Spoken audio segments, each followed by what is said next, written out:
नमस्कार प्रिय विद्यार्थियों, आज हम पढ़ने वाले हैं उदाहरण 5। इसके पहले हम उदाहरण 4 पढ़ चुके हैं।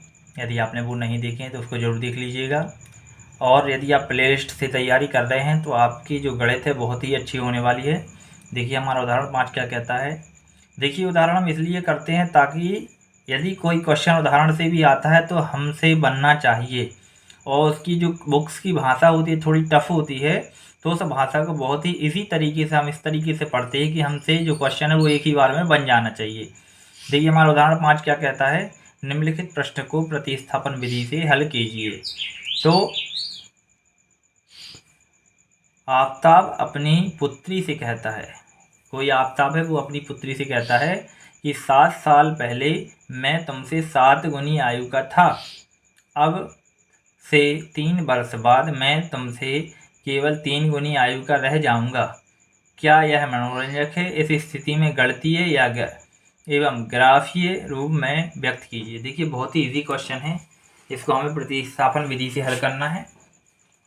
यहाँ से ध्यान से देखिएगा क्योंकि बोर्ड परीक्षा में है, बहुत ही अच्छे मार्क्स मिलेंगे यदि आप इस तरीके से लिखेंगे। माना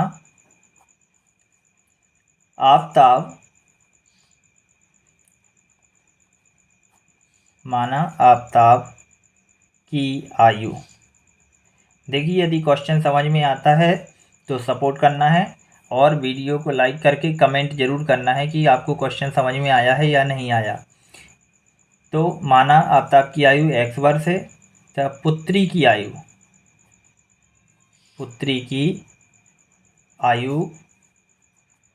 y वर्ष है। ठीक है, ये हमने मान लिया। अब हम क्या करेंगे, तब प्रश्न अनुसार ध्यान देना है। नंबर एक शर्त से हमारी, देखिए पहली शर्त क्या है, ध्यान देना है। हमारी जो पहली शर्त क्या है, देखिए 7 साल पूर्व की बात हो रही है, मतलब वर्तमान में इनकी आयु कितनी है, x है, तो 7 साल पहले की बात कर रहा है। 7 साल पूर्व मैं तुमसे 7 गुनी आयु का था, मतलब ये जो है ये क्या है, उसकी पुत्री है। 7 साल पहले की बात कर रहा है, मतलब यदि y में से 7 साल पहले हमें जाना पड़ेगा, ये इसमें से 7 माइनस करना पड़ेगा, तो ये लोग पहुंच गए 7 साल पहले।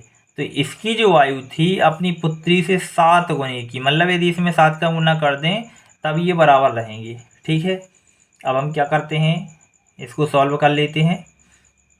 x ऋण 7 बराबर 7y ऋण 7 का गुणा 7 में पढ़ेंगे तो हो जाएगा 49। ठीक है, अब हमें क्या करना है, x इसका पक्षांतर किया तो ऋण 7y बराबर क्या हो जाएगा, 49। ये ऋण के हैं, इसका पक्षांतर होगा इस साइड, तो ये हो जाएंगे प्लस के 7। ठीक है, अब क्या होगा, x ऋण 7y बराबर क्या हो जाएंगे, ऋण के 42 42। ये हमारा हो जाएगा समीकरण 1।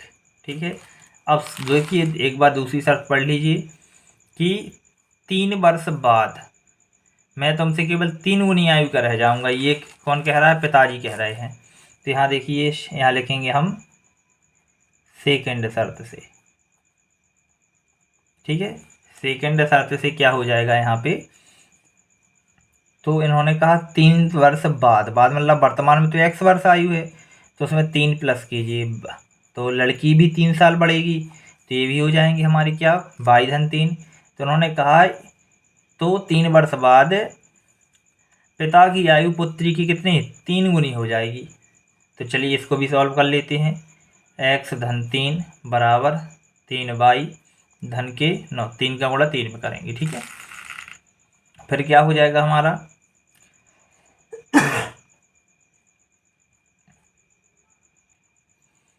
चलिए अब हम देखते हैं। यहाँ पे हमने क्या किया, गुणा किया, अब पक्षांतर कर देंगे।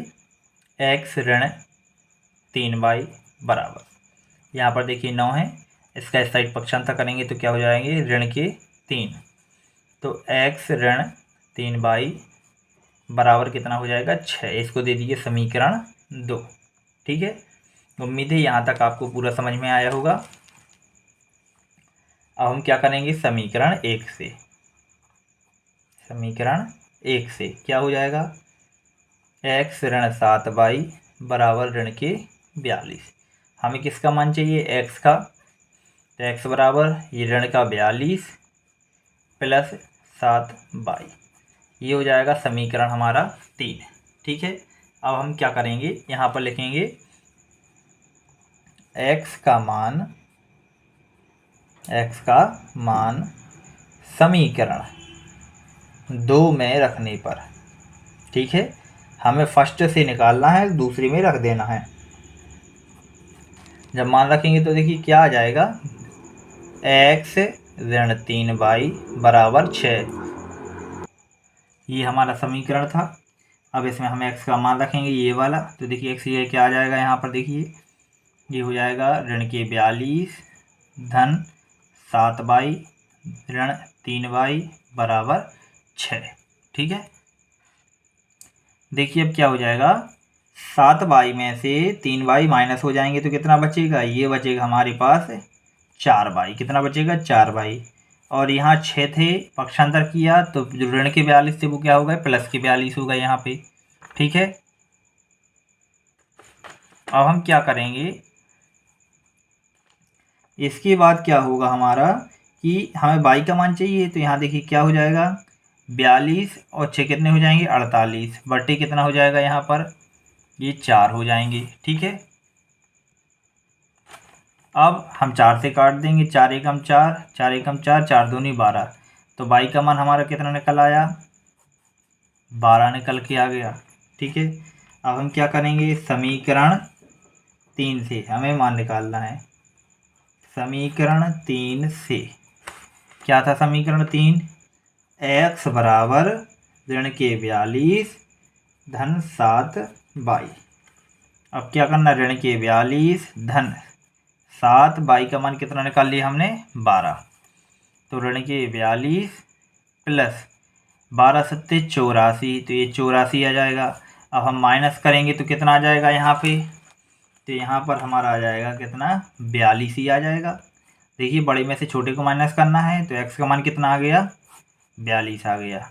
ठीक है, तो यहाँ लिखेंगे हम लास्ट में अंतिम लाइन हमें जो लिखना है वो हम क्या लिखेंगे कि आफ़ताब की